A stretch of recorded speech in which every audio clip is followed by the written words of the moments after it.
नमस्कार, आदाब, घनी खम्मा, प्रवीण रो पेंडुलम में आपका एक बार फिर स्वागत है।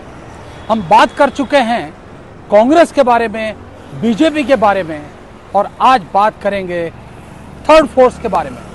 थर्ड फोर्स यानी आरएलपी, राष्ट्रीय लोकतांत्रिक पार्टी, आम आदमी पार्टी, आज़ाद समाज पार्टी, एआईएमआईएम, इसके अलावा एलजेपी, जेजेपी, बीएसपी, यानी जिसका मौका पड़ रहा है वो इस वक्त राजनीतिक फसल काटने के लिए मैदान में है। जैसा कि प्रवीण रो पेंडुलम के पहले एपिसोड से ही हम आपको बताते रहे हैं कि राजनीति में जो दल होते हैं मान्यता प्राप्त और जो अक्सर पावर में आते रहते हैं वो घड़ी के पेंडुलम की तरह होते हैं। एक तरफ जाते हैं, दूसरे सिरे जाते हैं, लौट के फिर पहले सिरे पे आते हैं। लेकिन ये जो थर्ड फोर्स है इनका मामला कुछ समझ नहीं आता। अब देखिए, कांग्रेस का समझ में आता है कि अशोक गहलोत 10 गारंटी तो अपने कार्यकाल में दे रहे थे, 7 गारंटी उन्होंने अब चुनाव आते आते और दे दी।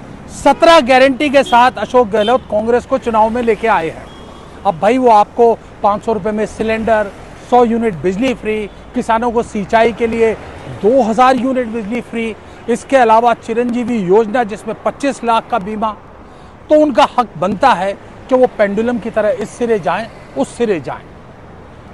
भारतीय जनता पार्टी का भी अधिकार बनता है, क्योंकि प्रधानमंत्री नरेंद्र मोदी आपको अनाज की योजना दे रहे हैं, उज्ज्वला योजना दे रहे हैं, और योजना के मामले में तो आप मोदी जी को किसी से उनकी तुलना नहीं कर सकते। Startup India, skill India, digital India, stand up India, sit down India, get up India, go of India, मतलब इंडिया जिसको आजकल वो भारत कहना पसंद करते हैं, उनका भी अधिकार बनता है कि वो जोर शोर से लड़ें, क्योंकि उनके पास भी नीतियां हैं, योजनाएं हैं। पर सवाल है कि थर्ड फ्रंट ये क्या कहकर मैदान में आ रहा है।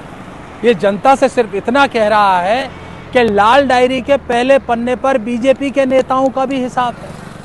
वो लाल डायरी जिसमें क्या लिखा हुआ है खुद लाल डायरी का नाम लेने वाले को पता नहीं है, उस लाल डायरी के बारे में थर्ड फ्रंट को पता है। योजना और नीतियों की बात करें तो इनके पास में कोई स्पष्ट विजन नहीं है। सवाल यह है कि क्या ये लोग सिर्फ कांग्रेस और भाजपा की नाराजगी का फायदा उठाकर चुनाव जीतना चाहते हैं, और फिर चुनाव जीतने के बाद में एक मुश्त ईएमआई में नहीं, किस्तों में नहीं, एक मुश्त किसी भी पार्टी में घुसकर अपना जो दामन है उसको बिल्कुल पाक साफ कर लेते हैं और उसके बाद जनता जाए भाड़ में। तो ऐसा थर्ड फोर्स किसी काम का नहीं, असल में ये फोर्स ही नहीं है। मैं यहाँ पर पूरी इज्जत के साथ उन निर्दलीय उम्मीदवारों का जिक्र जरूर करना चाहूंगा जिन्होंने बरसों कांग्रेस, भाजपा जैसे पार्टियों की सेवा की, और उसके बाद जब टिकट मिलने का मौका आया तो उनको एक तरफ कर दिया गया, और आज वो बागी होकर अपना दमखम दिखा रहे हैं। उनका अधिकार बनता है कि वो जनता का प्यार पाएं, जिम्मेदार पदों तक पहुंचें और जनता की सच्ची सेवा करें। लेकिन यही बात एलजेपी, जेजेपी जैसे जो बरसाती एकदम पौधे हैं उनके बारे में नहीं कही जा सकती। सबसे बड़ी बात यह है कि राजनीतिक दल पेंडुलम हो सकते हैं, एक सिरे से दूसरे सिरे जा सकते हैं, लेकिन आप और हम आम जनता पेंडुलम नहीं हो सकते। हमें तो उस पेंडुलम वाली घड़ी का कांटा होना होगा कि हम जब 12 बजाएं तो 12 बज जाएं।